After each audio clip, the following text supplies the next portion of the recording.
president of the Leverett Historical Society, only trying to follow in Edie's footsteps, but they're big feet to follow.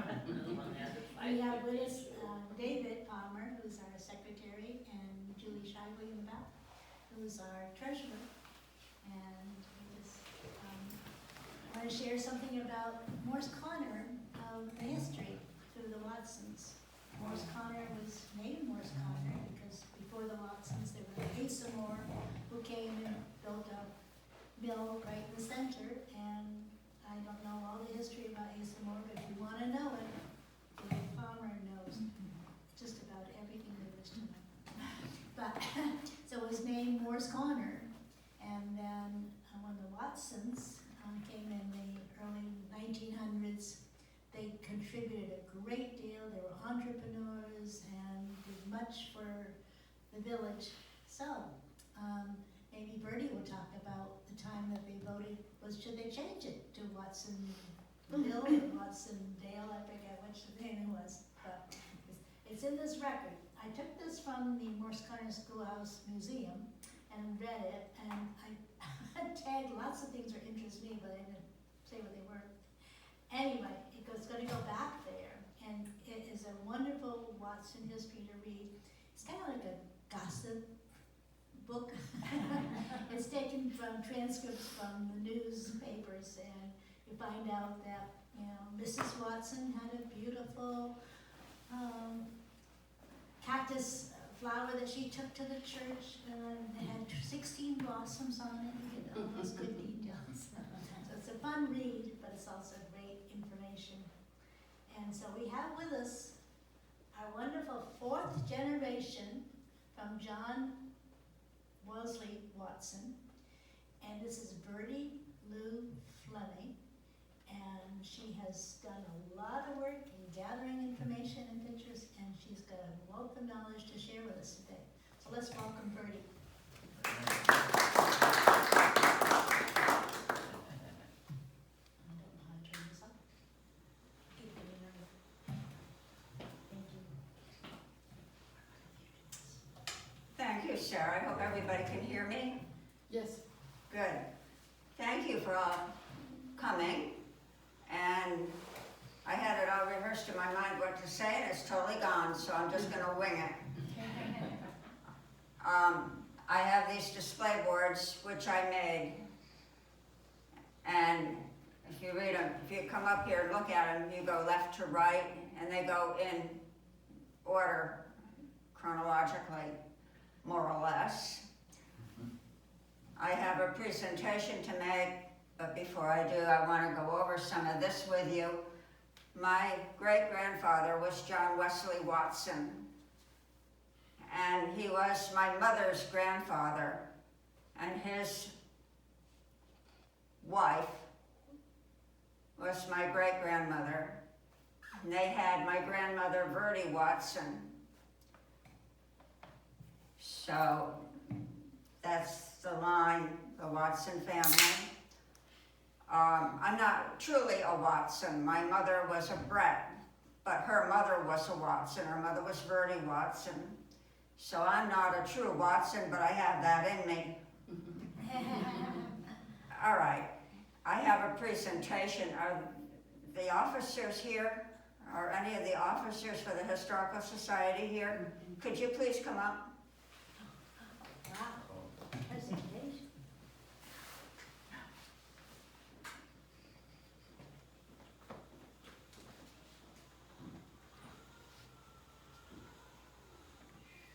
Spin around. And you do, no, I'm gonna over you. Go back to you. In 1983, I was married. My husband, John, worked for F.L. Roberts for many years. He had the BP station on 3rd Street in Turners Falls. Everybody loved my husband, especially dogs. He was only one dog that I ever saw that he couldn't make friends with. Anyway, in 1992, he decided it was time to retire. So they wanted to give him a party, and one of the secretaries in F.L. Roberts called me and said, "We want to give John something, what can we get him?" And I said, get him a model. He loves to do models. So they did. And I have that model here today, which I am going to give to the Historical Society in memory of my husband, John. The model he made of the Titanic. Oh, that's beautiful. Wow, thank you so much. Yes, appreciate that.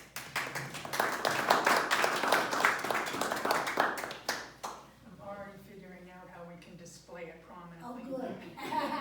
I'll be up there tomorrow from 2 to 4, folks. The other thing I want everybody to know is these boards are now property of the Historical Society, and anything on these tables Wow, goes to the Historical Society thank you so much. with my blessings. Thank you so much. Thank you very much. Thank you so much. A true Thank you, museum Brady. has become a true museum. So, any questions? You have to speak up because I don't always hear very well. Nobody has any questions? Okay. Well, explain the book right there. Can you explain to them what this book is, the sewing book? Tell them about the sewing book. Oh, yes. This book, I can't believe my mother kept it, but it's my grandmother's sewing cards that she did. She went to Northfield School for Girls, and they had a sewing class, and she made all these little sewing cards. Then she went to Worcester Domestic Science School, which doesn't exist anymore, and again, she made sewing cards. My mother kept them. She kept the book and everything. I took the book apart. This is a book of all the cards that she made, plus some things that I wrote that pertain to this. And you're welcome to look at it and enjoy the presentation. The Bibles, one Bible was my great-grandmother's and one was my grandmother's. I had them in my bedroom closet for I don't know how long. I go, what am I going to do with these? I can't keep them. So I decided to give them to the Historical Society as remembrance of my great-grandmother and my grandmother. So, if you have any questions, come and ask me because I don't hear very well. And yeah. Could you point out on card number 1, the before and after the fire? Point out on the card, before and after the fire at the Watson store? Just show them where it is? Okay, I'll do it. So this is most of the Watson yeah. property in the stores, You look at these left to right, before and after the fire. and here is something that opens up. There was a tragedy that happened on the property in 1894. My great-grandfather had built a store in Moore's Corner, which there's a picture of it. And he had the farm, and he had hired help that worked when he was at the store. He always told them, don't prop a wagon body up against the barn, because it looks like it's steady and everything, but anybody walked by and touched it, or a little one. Anyway, my great-grandparents had my grandmother, an older son, Spencer, and my grandmother's younger son, brother, Glenn. He was 3 years old. And Lottie sent them outside to play one afternoon. She was going to take them to ride after she got through with her housework. So they went out to play, and the windows were open. It was July, and Lottie could hear them. And suddenly my grandmother screamed, and Lottie went flying out the door. Glenn had climbed up on the wagon body, and it tipped over and crushed him. And of course, back in those days, they didn't have don't touch the victim until help arrives. So Lottie, the first thing she thought, my baby's hurt, she picked him up, which caused hemorrhage to set in immediately. He breathed once and died in her arms. This right here, it tells about it, as I just did, but it also shows you the letter of thanks that they wrote to the people that were so kind to them. Any questions? I have a question. Lois. Could you tell us a little bit about the Watson's, could you tell us about the Watson store? Can you tell us about the Watson store? It was apparently a very big deal in the days when it was there. Do you know things about it? Yeah. Yeah. There's a picture there of the store, but there's others that I've noticed. And one of them, I think it was here. They have a picture of the store, but it's not like what I have. It doesn't have the extension on it or whatever. A different picture, but it's Watson's store no matter what.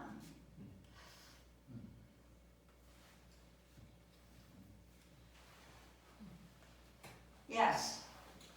This isn't a question, but I wanted to let people know that one of the displays is a ledger from the Watson store. And they're kind of fun to read, and Terry, of course, picked out right away what I was looking for, but so they would have a charge of what people were buying, and they would come and they would often repay in goods, not cash. So you can see that if you look at that. Anyway, it was the biggest store around, I understand, and people used to come from Greenfield to shop in Moore's Corner.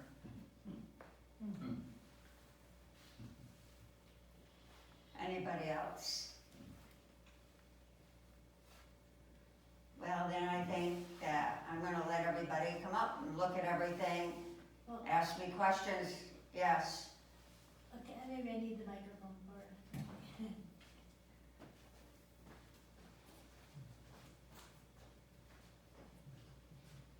Verdi, do you hear me? Can you hear me, Verdi? Oh. Can you hear me? No. I hear you when I get up to you. You can't hear me through this? No? Can you hear me better? No. Hold it right up to your, I just want, you can explain everything on the posters. Why don't you explain some more things in detail about the posters?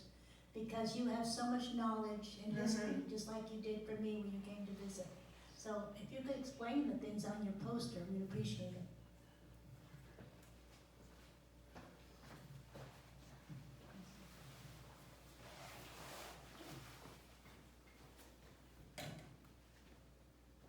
That, we've had that for years. My great-grandparents evidently got that when they got married.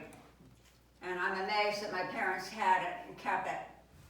But it didn't have any pictures in it, so I cut pictures out of them and put them in. And I didn't know whether I'd be able to put it on one of these or not, but it came out beautiful and I did it. So that's the explanation of that. My great-grandfather had a brother, Oscar. And Oscar had what they called a bric-a-brac store in New York City. And he bought a lot of merchandise. He traveled across the ocean 112 times in his lifetime. And he'd go to Italy and buy his merchandise and bring it back to New York. And this is a picture of inside his store. And also he had a villa in Florence. And there's a picture of the front porch of it over there. So I just wanted to point that out. My great-grandfather was very into doing things for the town. And one of the things, he went to Washington, D.C. to secure having a post office in Moore's Corner, and he succeeded, and he was responsible for having the post office in Moore's Corner, and it was in his store. So that's up here too.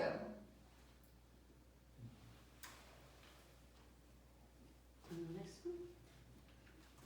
And then the farm. Some of this I remember, I can tell you stories. Like, my folks, when I was about maybe 3 or 4 years old, decided to take in paying summer guests. And my father had been a letter carrier in New Jersey, and he had like 300 customers, which he got to know very well. So when they moved up, they had the big house, and they decided to take in paying summer guests. and they made up little pamphlets about the house in Moore's Corner and different sites that people could go see. And they sent them out, and they got people to come. I mean, these people were very curious, and they came. It was a novelty for them, city people on a farm. Anyway, my father had cows. I think he had 2 cows, chickens, and pigs. And he decided that everybody that came had to have their picture taken milking the cow. So he'd show them how, and they'd have to do it, and they'd get their picture taken doing it. And when they were developed, my parents would send them the picture. Well, being just a little girl, I wanted to milk the cow. I wanted to learn how to do it. And my father showed me, he let me do it. And I could do it. I didn't do it for very long at a time, but I could milk the cow. And I remember, I think back on it now, and to do it, it was rather weird feeling. I mean, it was furry and soft, and you could squish it. And it just felt strange when I was little. We had pigs. Now, pigs are very clean creatures, really. It's just they're kept in dirty places. And they're very smart. You can train a pig like you would a dog. Anyway, I don't like the word sty, so I always use the word pen. I'd go out to the pig pen. And I don't know how it got there. I don't think my father put it there, but there was either a rock or a brick with a 2x4 on it. So I went out and I coaxed a pig up on this end and a pig up on this end, and they'd seesaw up and down. The little tails twirling around, grunting at me. I did that maybe 3, 4, 5 times. And then one day I went out and they were standing around. It was almost like they were talking to each other, but you couldn't hear it. The way they were looking and standing there. And pretty soon, it was like they'd say to each other, well, let's seesaw for this child and make her happy. And they'd get up and do it without my coaxing them at all. Ready for another story? Yes. When I was young, somebody gave me a bantam rooster. And my father had an army buddy named Joe Rosinski. So he named the rooster Rosinski after Joe. And Joe was very flattered he had a rooster named after him. Anyway, Rosinski was more of a pet than anything else. And every morning he'd come to the kitchen door and peck. And my mother would let him in. I don't know how it happened that he knew where she kept the bread, but he knew. And if she didn't get it down and give him some right away, he'd sit and he'd look at her and he'd look at where the bread was and look at her, well, you're gonna give me any? So she'd get a couple pieces down and she'd take pieces off and throw them around, and he'd run around the kitchen and scarf them down. Trouble is, Rosinski didn't know when to leave. In order to get him out, my mother had to have a good handful of bread and take pieces and make a trail all the way back out to his pen, making sure that when she got out there, she had a good amount left to make a good pile of pieces to buy herself some time to get back in the house without Rosinski.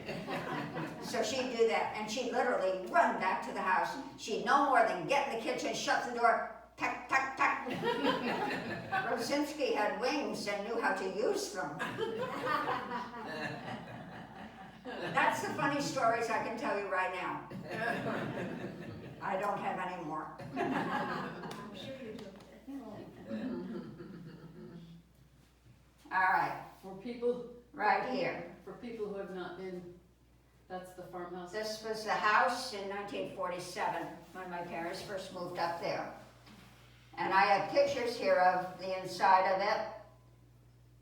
We had a pump organ. There's a picture here of that. This is the house before we moved, or well before we moved. Our animals, my father had 200 chickens. Actually, he had 5,000. When we stopped getting summer guests, he'd had 5,000 chickens. Oh my goodness, wow. Now, a hen, when she lays an egg, has to announce it to the world. So she lays her egg and cackles at the top of her cackle, letting everybody know, hey, I laid an egg. Well, when you have 5,000 hens and 6 or 8 of them lay an egg and cackle, it makes it rather noisy. Anyway, that's that. We had great times. We had the pigs. These books here, one of them was for my great-grandmother's son, Spencer, and one was for Glenn, who was killed on the property. That's what those are. I found them after I had the board made. And then going over here, this board is very emotional for me to do. Not so much this, but the other. The picture of my mother and father on their wedding day. And it says, to honor the memory of Bill and Marion Fleming. I mean, I sat there and I did that and I was in tears doing it. My father was staff sergeant in the Army. He had a lot of friends that way, and my parents. And a picture down here, we tore down the old barn on the property. It was a risky thing to have it up because it was starting to come down anyway, and we just didn't want to take the chance on anybody getting hurt being there with that. So he called one of the men in town to come up and help him. So he came up and he had chain link, and the links on them, they were that thick, and this chain. And he'd go in the bottom of the barn, he hooked the chain around the post in the bottom of the barn, hook it onto his truck, and he did that 2 or 3 times, 3 times, or maybe 4. Got in the truck and pulled. Straightened that chain right out. Barn didn't budge. He did that a couple times. Finally, he got the idea, I know, took his chainsaw, went in and made a slit, a thing on all those, put the chains around him, hooked him onto the truck and pulled, and down it came. My father had a wonderful time sorting out all that wood that came down. It was wonderful that he was so happy with it. In fact, one of our neighbors took some of the red barn boards that were on the side, put them in her living room. And she had them there for years. I hear she does it now. So there's that. And then this next board, and the Bibles, my great-grandmother and my grandmother's, and this, which I've already talked about.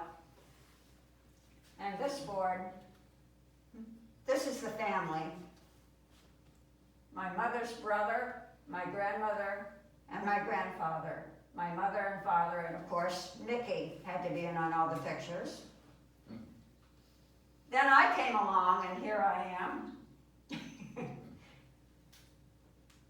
And down here, and there's other down here. You can't really see them.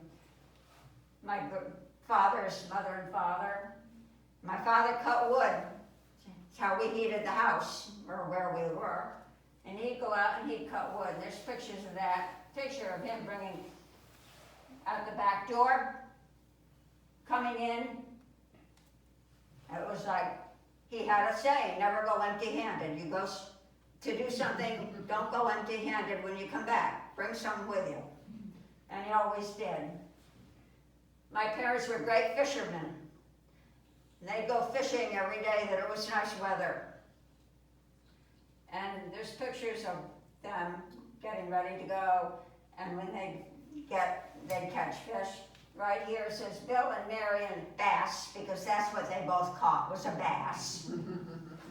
My father was a great one to have flowers, and he was always planting in the yard.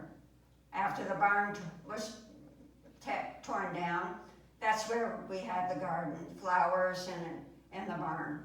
We also had a pond, a man-made pond, and my father actually put fish in it. And we'd get a frog every now and then. We had one frog would sit out there. We named him Kermit. And we'd go out and he'd chirp. And we'd go, "Hi, Kermit." And he'd talk to us. We could talk to him and he'd talk back. And he'd sit there. He wasn't afraid. You could go up to him, practically touch him, and he'd be fine. More of a pet It was really fun. So these are that. And then over here, my husband with his cat, Cindy. And when I first married him, we lived in Greenfield. And I had to go to the laundromat to do wash. And one day I came home and I had a basket full of clean wash. And Cindy sifted over and decided it would be a good bed, so she got in it and did what cats do. And she liked to sleep on the coffee table. She'd stretch out on the coffee table. When John and I moved up to my parents' house, we moved up there to help them. And I wanted a dog. And John said, well, I'm agreeable to that. Dogs loved him, and he loved them. So he said, yeah, you get a dog. Make sure Mom and Dad liked the idea, and that Mom and Dad liked it. So we got Luca. And Luca was John's dog. I swear he thought John was a dog, because John would come home from work, and he'd play with Luca. He'd take off his boots, and he'd get down on the floor and crawl around. Of course, on the rugs we had, his sock would come off. And Luca thought that was wonderful. He'd snatch the sock and run away with it. Get back here with my sock. But John and Luca were great pals. And like I said, my husband retired from F.L. Roberts in 1992. And they gave him the model of the Titanic here.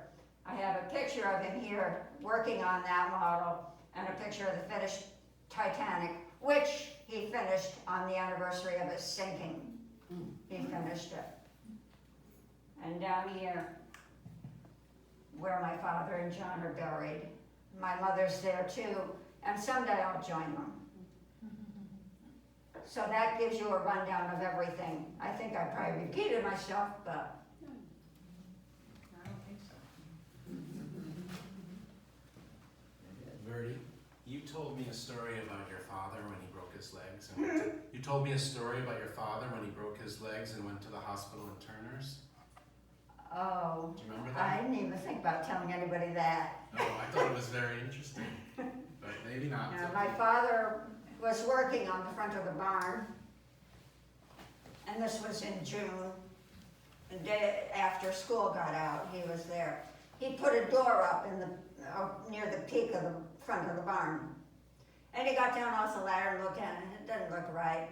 So he said, I need another piece across the top. So he got all his tools, and he went back up on the ladder to put it up. Thing was, he never latched the door. And a breeze came through the top of the barn, the door opened, hit him in the face, and he fell on. And he landed on his feet on the ground. He spent the summer at Farron Memorial Hospital with both legs in a cast. Doctor told us that if you put eggshells in a paper bag and did this with them, that's the way his bones looked. One evening, my mother was visiting with him. He was in a ward, and he had Dr. Nobel. I had Dr. Nobel when I was younger. He was very handy, if you get my drift. And anyway, Dr. Nobel came in, and he and my mother were standing at the foot of the bed. My father's laying there, and Dr. Nobel goes, "He'll never walk again," in front of my father. After Dr. Nobel left, my father says, "That son of a bitch, I'll show him who won't walk again." That was my father. And the first office visit that he had to have, he walked into the doctor's office using 2 canes, but he walked in. Dr. Nobel said, "I don't believe it." But my father's, it never healed right. His legs were always like this, all the way down, just from that. But it didn't stop him for very long. Anybody else? I don't see any hands going up. So I'm going to throw it open and let you look at these, talk to me, because I don't hear all that great anymore. And be better for you to come to me and talk to me than for me to Tell them we're about try to it. answer you from where you are. So I'm gonna let everybody kind of drift and look at things. If you have a question, ask me. There's another board over here of my father. That center picture, for years we had that hanging upstairs in the front hall. It was in a frame. And I had it, and I'm gonna take it out of the frame. There was no way I could store it because it was a globe. So I took it out of the frame, and for a long time, I had it in my bureau drawer underneath everything else. So when this came about, I go, what am I gonna do with that? So I got the little board for it, I trimmed it off, and I put it on the board. It was a painting. It is a painting, actually. One of my father's many aunts made him that snowsuit. This was done in the winter, but because the snowsuit would not show up with the snow, they painted grass instead of snow. So that's that. And there's a thing on it, a birthday card that our neighbors, the Cooksies, made up on their own. Maybe you could get. And that's printed out there. I can practically say it by heart, but I'll let you read it. It'd be better. So that's that. And then I couldn't leave it just that way. I put a picture of my father of later years, and I put other pictures on there of him as well. So I hope you enjoy it, and I thank you all so much for coming.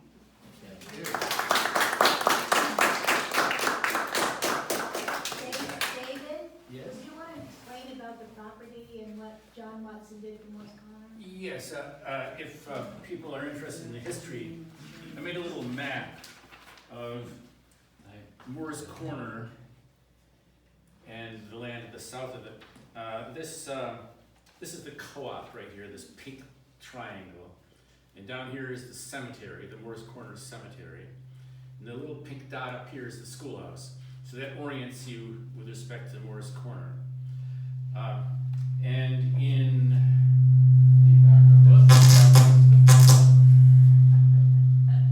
Sorry about that. I don't, oh, it's near the How fire. did that happen? It's near the fire. Fire. Check it out. In 1779, this large tract of land that the Watsons inherited eventually belonged to Zabina Montague, who was Richard Montague's son. Richard Montague being the patriarch of North Leverett, if you will. He was the pastor of the church. He donated the land to the church. He militated for the church.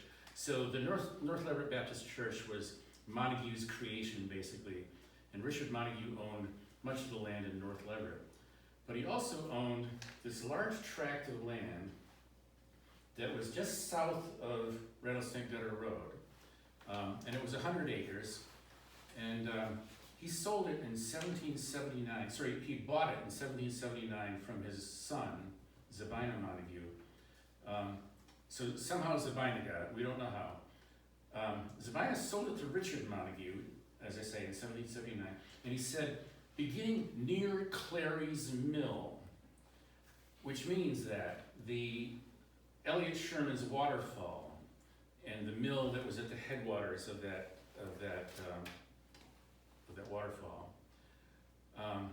was originally, was at one time John Clary's mill.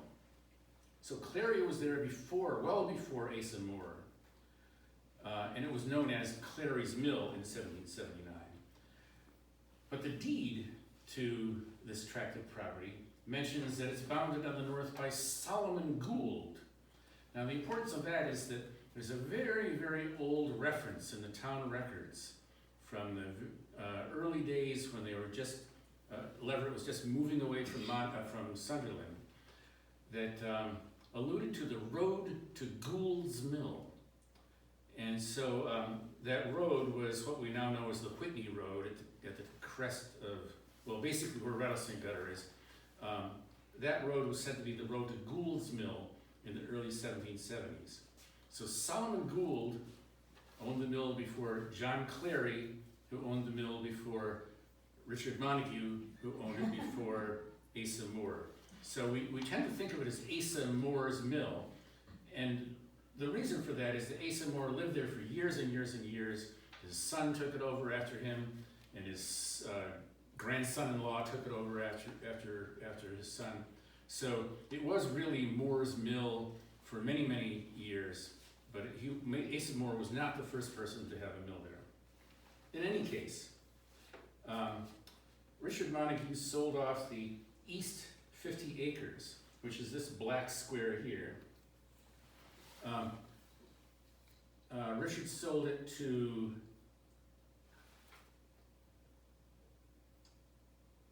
he left it to his son, Elijah Montague. So Elijah Montague then sold it to Samuel Watson in 1796. So from 1796 to yesterday, practically, it was Watson's land. It was Samuel Watson. He sold it to his two sons, Amos and Ira Watson. And Amos Watson died in 1904, and John Wesley Watson, his son, inherited the land from Amos Watson, and John Watson was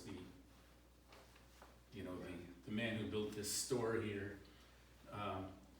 owned much land. Actually, Tom Stratford knows more about John Watson's land than I do. He owned much land around Lake Wyola, much of North Leverett, the two mills in the center of North Leverett, the grist mill and the sawmill. So Watson really was the most influential person, not just in Moore's Corner, but in a very large area around Moore's Corner. This lower little chunk of land came from Elijah Montague to Samuel Watson. So these two parcels together connected kitty corner at the corners, comprising 78 acres altogether, were the Watsons' domain for all this period. The 1858 map of Leverett shows Watson's house close to the road, close to Dudleyville Road, between the road and the stream. But the 1871 map shows the Watson house on the other side of the stream, where it currently is. In other words, Amos Watson and Samuel Watson lived down on Dudleyville Road, and it was only much later, 1850s, 1860s, that the Watsons built the house up on the hill. So that's all I got. I don't believe it Julie has an announcement. Harry and Adrian Wilson have kindly invited people to come up to the Watson homestead where they now reside, they bought, and to check it out, which I think is a generous offer. It's up on Dudleyville Road. What's the number? 17. 17 Dudleyville Road. Across from Dewey Carey's Auto Shop. Cross and Dewey, so everyone Shared- knows that, right? Shared driveway, to the right, go over the bridge. Okay, great. So that's really, that's a really generous offer, and I really look forward to being up there. So that's all I have to say. I think a question for Dave, though. Where does Glon Watson get? No one's mentioned Glon Watson. Glon Watson was Glenn's brother, younger brother. Glenn, as Verdi says, Glenn was killed by the collapse of the carriage when he was 3 years old. The next son to come along was named Glon, and I don't know the story of why his name was Glon, but it seems so close to Glenn, one can't help suspecting. I mean, and perhaps Verdi knows the story, but probably he was named after his brother, but with a little different touch to it, to differentiate them. And Glon Watson lived, at least in his later years, in the house on North Leverett Road. It is now owned by Lisa Crocker.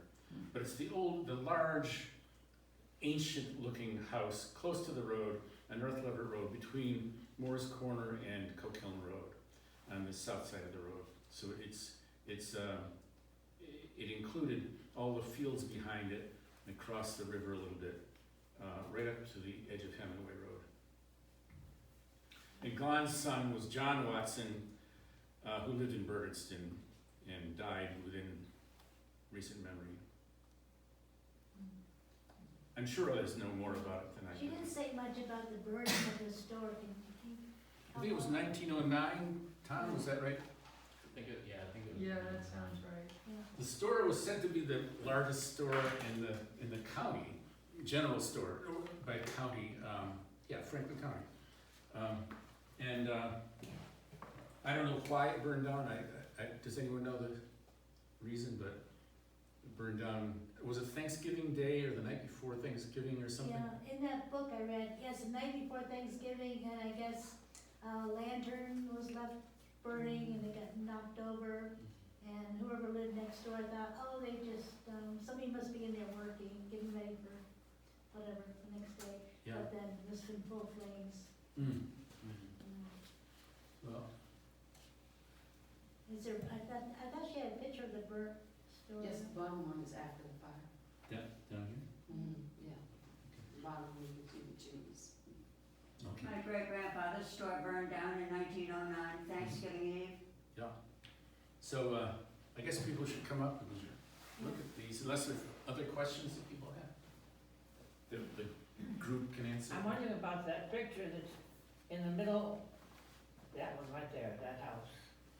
Is 1950s, this the? before Verdi moved to Greenfield? Is that picture? It's the same house. Yeah. Yeah, same house. It's, the date of the picture was, there is a lawn that comes down and then Yeah. the big field.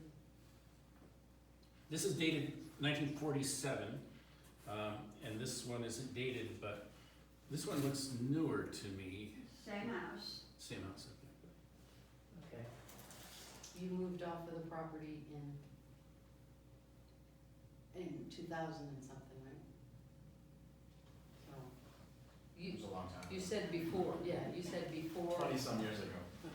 Before you moved, just before you moved, so. The house is a different color in that picture. Yeah.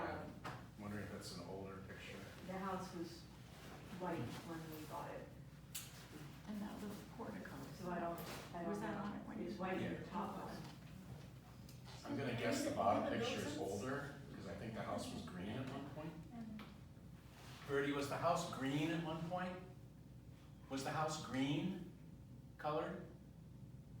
Was your house green, the color green? Was it painted green? Your house? I'm not.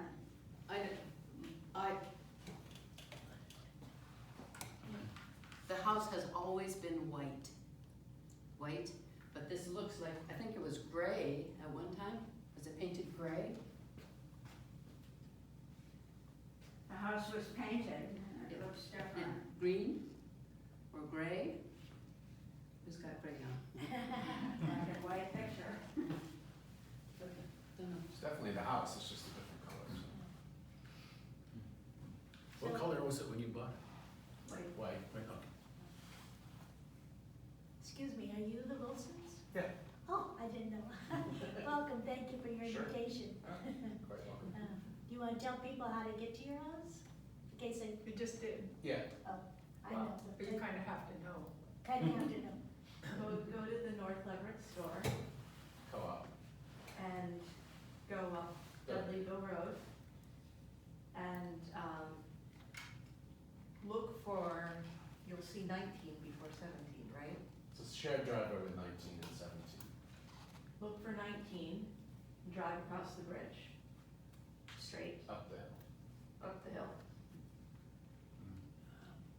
Yeah, thank you for your offer. So browse and please snack, we have some great, Yeah, and there's lots of delicious refreshments. yeah, Verdi made some raisin bars that are outstanding. I already tried one.